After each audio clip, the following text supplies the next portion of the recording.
মেলার যে রূপ এখন কিন্তু বুঝতে পারবে না। আর জাস্ট 2 ঘন্টা 2 ঘন্টা বাদে এখানে কিন্তু পা দেওয়ার ফেস থাকবে। টোটালটা এমন অবস্থা হবে যে এখান থেকে তুমি কীভাবে বেরোবে এরকম, মানে হিউজ কয়েক লক্ষ লোকের ভিড় হবে।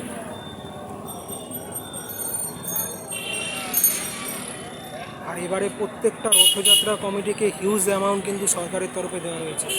শ্রীরামপুরের যে মাহেশের রথ, এই এদের কর্তৃপক্ষর হাতেই 5 লক্ষ টাকার চেক কিন্তু অলরেডি মুখ্যমন্ত্রী তুলে দিয়েছে। তাই এইরকম গোটা রাজ্যেই অন্তত 60 থেকে 65টার ওপরে বড় বড় রথ কমিটি প্লাস ছোটোখাটো প্রত্যেকটা কমিটিকে 1 লক্ষ টাকার ওপর কিন্তু অনুদান দেওয়া হয়েছে।